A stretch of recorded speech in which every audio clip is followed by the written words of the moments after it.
नमस्कार। बसपा में आकाश आनंद को बड़ी जिम्मेदारी मिल गई है। 18 मई को बहुजन समाज पार्टी की बड़ी मीटिंग हुई। दिल्ली में ये बैठक की गई जहां मायावती और आकाश आनंद भी थे। इसके अलावा भी बहुजन समाज पार्टी के कई नेता वहां पर मौजूद थे। इस मीटिंग में काफी बड़े फैसले लिए गए। साथ ही आकाश आनंद को एक बड़ी जिम्मेदारी सौंपी गई है। वो जिम्मेदारी क्या है, साथ ही किस तरह के फैसले लिए गए हैं, इस पर आज बात करेंगे। बात करने के लिए हमारे साथ चंद्रकांत जी मौजूद हैं। चंद्रकांत जी, बसपा में आकाश आनंद को बड़ी जिम्मेदारी मिली है, क्या है वो जिम्मेदारी?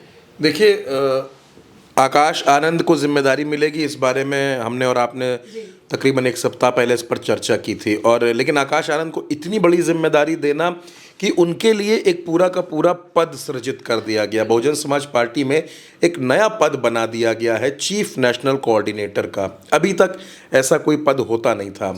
मायावती थी, मायावती के बाद फिर 3 नेशनल कोऑर्डिनेटर थे, और लेकिन अब इस बीच में एक कड़ी बना दी गई है आकाश आनंद की। यानी आकाश आनंद पहले से ज़्यादा मजबूती के साथ बहुजन समाज पार्टी में और ज़्यादा ताकतवर होकर लौटे हैं। और इसको इस तरीके से भी देखा जा रहा है कि आकाश आनंद ने जो संयम रखा, उस संयम का भी ये इनाम है, क्योंकि आकाश आनंद से मायावती ने 2 बार पद छीने, आकाश आनंद को बसपा से निकाल तक दिया, लेकिन इसके बावजूद आकाश आनंद ने कोई टिप्पणी नहीं की, ऐसी कोई बात नहीं कही जो मायावती को ख़राब लग जाए। और इसके साथ साथ नई पार्टी बनाने की कोशिश नहीं की और ना ही किसी दूसरे दल में जाने की कोशिश की। तो मायावती ने उनको इस चीज़ का इनाम दिया है, उनको नेशनल चीफ कोऑर्डिनेटर बना दिया है। और इसके साथ साथ आकाश आनंद के अंडर में अब 3 नेशनल कोऑर्डिनेटर होंगे जो आकाश आनंद को रिपोर्ट करेंगे। आकाश अलग अलग प्रदेशों का दौरा भी करेंगे और आकाश आनंद वो जो समीक्षा रिपोर्ट तैयार करेंगे, अब वो आकाश आनंद मायावती को देंगे। आपने जो वो तस्वीरें देखी हैं जिसमें मायावती उस प्रेस कॉन्फ्रेंस के लिए बाहर आ रही हैं और उनके पीछे आकाश आनंद चलते हुए नजर आ रहे हैं, साफ तौर पर दिख रहा है कि मायावती के बाद नंबर 2 की पोजीशन आकाश आनंद की होगी। ये बात तो हो गई उनकी पोजीशन की जो उनको मिला है, लेकिन मायावती ने इससे साधा क्या क्या। देखिए, मायावती ने एक साथ कई तीर चल दिए हैं। लोगों के जहन में ये सवाल था कि आकाश आनंद को क्या मिलेगा, मायावती क्या उनसे नाराज़ हैं। आकाश आनंद ने भी एक्स पर अपनी प्रतिक्रिया दी है, मायावती को धन्यवाद दिया है और ये कहा है कि पहले जो गलतियां हुई हैं अब वो गलतियां नहीं होंगी। यानी कि आकाश आनंद मायावती को पूरी तरीके से इस बात पर उन्होंने श्योर कर दिया है कि अब जो जो गलतियां वो पीछे करते चले आए हैं वो गलतियां नहीं की जाएंगी, पहली बात। दूसरी बात ये है कि आकाश आनंद को इतनी बड़ी जिम्मेदारी देकर मायावती ने क्या किया। देखिए, जो वोटर्स हैं, बेसिकली अगर मैं दलित समाज की बात करूं, बहुजन समाज पार्टी के वोटर्स की बात करूं, तो 2014 में मायावती का जो वोट परसेंटेज, बसपा का जो वोट परसेंटेज 22% के आसपास हुआ करता था, वो 2024 का लोकसभा चुनाव आते आते 9% पर आ गया। यानी मायावती को नुकसान तो हुआ है। क्योंकि आप देखिए, दलित समाज की अगर मैं आपसे बात करूं, सोनकर समाज में रागिनी सोनकर को आगे करना, जाटव समाज में रामजी गौतम को आगे करना, जो रामजी लाल गौतम है सांसद है सपा के, और पासी समाज में अवधेश प्रसाद को आगे करना, ये अखिलेश यादव की रणनीति थी। तो मायावती ने आकाश आनंद को आगे करके जो समाजवादी पार्टी दलित वोटर्स में सेंधमारी करने की लगातार कोशिश कर रही थी और 24 में उसमें कामयाबी भी मिली, तो मायावती ने एक तो वहाँ पर आकाश आनंद का चेहरा लगा दिया। दूसरा, भारतीय जनता पार्टी जो प्रबुद्ध दलित वर्ग है, जो पढ़ा लिखा दलित समाज है, उसके बीच सेंधमारी करने की कोशिश कर रही थी। यानी पढ़े लिखे दलितों की पसंद बनने की कोशिश कर रही थी। तो आकाश आनंद एक पढ़ा लिखा चेहरा है, युवा चेहरा है, वो हो गया। कांग्रेस प्राइवेट सेक्टर में भी आरक्षण की वकालत कर रही है दलितों के लिए, तो मायावती ने उनको भी जवाब दिया। और सबसे बड़ा जवाब मायावती ने दिया है चंद्रशेखर को। चंद्रशेखर उत्तर प्रदेश में दलितों के बीच में बहुत तेजी से लोकप्रिय हो रहे हैं।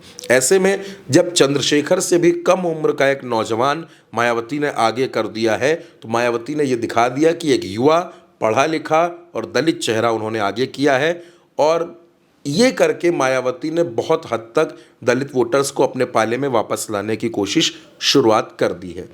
मैं आपसे एक बात बिल्कुल ईमानदारी से कहूँगा कि दलित वोटर्स मायावती से छिटके हैं, इसमें कोई दो राय नहीं है। लेकिन उसमें भी जो जाटव वोटर्स हैं वो आज भी मायावती के साथ उसी ताकत के साथ खड़े हैं। गैर जाटव वोटर्स में एक बिखराव आया है, चाहे मैं पासी समाज की बात करूं, चाहे मैं आपसे सोनकर समाज की बात करूं, उनमें बिखराव है। लेकिन जो जाटव समाज का वोटर है वो पूरी ताकत से मायावती के साथ खड़ा है। अभी आपने ये भी देखा कि जब रामगोपाल यादव ने एक टिप्पणी कर दी व्योमिका सिंह पर, जाति सूचक शब्द का इस्तेमाल कर दिया, तो मायावती नाराज हो गई और मायावती ने अपनी नाराजगी जाहिर की। अब आकाश आनंद की पहली परीक्षा होगी बिहार में, क्योंकि बहुजन समाज पार्टी बिहार में सभी 243 सीटों पर अकेले चुनाव लड़ने जा रही है। क्या वहाँ पर गेन होगा ये नहीं कहा जा सकता, क्योंकि बहुजन समाज पार्टी का कोई बहुत बड़ा आधार बिहार के अंदर नहीं है, ना कोई बहुत मजबूत संगठन है। और अगर संगठन की बात करूँगा तो उत्तर प्रदेश में भी संगठन बहुत मजबूत नहीं है, कमज़ोर है, संगठन ध्वस्त है। अब उस संगठन को भी आकाश आनंद को खड़ा करना पड़ेगा। इस बीच आकाश आनंद की, जैसा कि मैंने आपसे कहा कि परीक्षा बिहार में होगी, पहला पेपर बिहार में लगा है, बिहार में चुनाव होना है, और उसके बाद जो आप कह सकती हैं कि मुख्य परीक्षा है वो उत्तर प्रदेश है। आकाश आनंद पहले भी बसपा में जब थे, नेशनल कोऑर्डिनेटर थे, तो उनको देखकर ऐसा लग रहा था कि बसपा में कुछ बड़े बदलाव आएंगे, लेकिन उस बीच क्या कुछ हुआ, मायावती नाराज हुई, मायावती ने अपना गुस्सा जाहिर किया, आकाश आनंद से पद छीन लिए, पार्टी से छुट्टी कर दी। लेकिन एक बार फिर आकाश आनंद पहले से ज़्यादा ताकत के साथ, पहले से ज़्यादा बड़े पद के साथ, पहले से ज़्यादा पॉलिटिकल पावर के साथ बसपा में आए हैं, तो जाहिर सी बात है कि बहुजन समाज पार्टी में वो बदलाव करेंगे। बहुजन समाज पार्टी में जो कुछ चीज़ें रह गई थी, जो उनके काम कुछ छूट गए थे, उनको भी वो पूरा करेंगे। और ये कहा जा रहा है कि युवाओं को और उसके साथ साथ खास तौर पर महिलाओं को बसपा से जोड़ने की मुहिम आकाश आनंद शुरू करेंगे, क्योंकि उत्तर प्रदेश के विधानसभा चुनाव में अभी 20 महीने का वक्त है, तो उससे पहले आकाश आनंद उत्तर प्रदेश में बसपा का संगठन खड़ा करेंगे। और संगठन खड़ा करना बेहद ज़रूरी है, क्योंकि बिना सेना के कोई भी युद्ध आज तक जीता नहीं गया है। तो बहुजन समाज पार्टी को अपनी सेना को एक बार फिर से खड़ा करना है। आकाश आनंद का आगे आना, आकाश आनंद को पद मिलना, मैं इसको अगर मैं आपसे कहूँ तो मैं इसको बड़े पॉजिटिव साइन के तौर पर देख रहा हूँ कि मायावती ने ये ठीक फैसला किया है। पार्टी में हमेशा सेकंड लाइनर लीडरशिप की ज़रूरत होती है। आप किसी भी पार्टी को देखिए, चाहे आप भारतीय जनता पार्टी को देखें, आप कांग्रेस को देखें, वहाँ बूथ से लेकर राष्ट्रीय अध्यक्ष तक के काम की समीक्षा होती है। वहाँ ये रिपोर्ट कार्ड बनता है कि उनका पन्ना प्रमुख क्या कर रहा है, उनका सेक्टर का अध्यक्ष क्या कर रहा है, उन सब की रिपोर्टिंग होती है, वो कैसा काम कर रहा है, और उसके बाद फिर उनको उस हिसाब से इनाम मिलते हैं। किसी को टिकट मिलता है, किसी को बड़ा पद मिलता है, किसी को पार्टी से बाहर का रास्ता दिखाया जाता है। ये भारतीय जनता पार्टी के काम करने का तरीका है, उनका अनुशासन है। इसी तरीके से आपने कांग्रेस में भी देखा है, इसी तरीके से आपने समाजवादी पार्टी में भी देखा है। तो अब उम्मीद ये की जा रही है कि बहुजन समाज पार्टी में भी आने वाले वक्त में कुछ बड़े बदलाव दिखेंगे।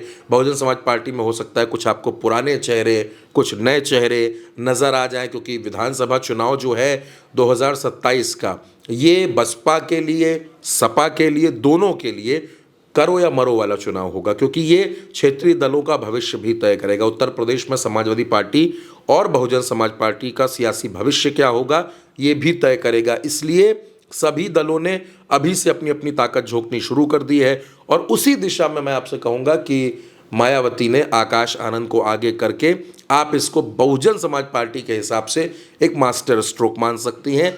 और आकाश आनंद आने वाले वक्त में क्या कुछ करेंगे, क्या उनके काम करने के तरीके से बहुजन समाज पार्टी कितना मजबूत होगी, बहुजन समाज पार्टी को क्या कुछ मिलने वाला है, ये तो भविष्य तय करेगा। लेकिन फिलहाल आकाश से मायावती को भी बहुत उम्मीदें हैं, बसपा के कैडर को भी बहुत उम्मीदें हैं, और जो लोग बसपा से चुनाव लड़ना चाहते हैं उनको भी लग रहा है कि आकाश आनंद के आने से पार्टी में बड़े बदलाव होंगे। जी बिल्कुल, और बसपा भी ये बात बिल्कुल अच्छे से समझ गई है कि अगर उन्हें उत्तर प्रदेश में दमदार वापसी करनी है तो खासकर युवाओं और महिलाओं को अपने साथ जोड़ना होगा, जिसके लिए उन्होंने आकाश आनंद को बड़ी जिम्मेदारी भी दी है। अब वो अपनी जिम्मेदारी किस तरह से निभाते हैं, साथ ही उसका कितना फायदा मिलेगा, ये आने वाले वक्त में हमें पता चलेगा। आप इसको लेकर क्या सोचते हैं, क्या समझते हैं, हमें कमेंट करके जरूर बताएं। मैं हूं महिमा और आप देखते रहिए भारत एक सोच।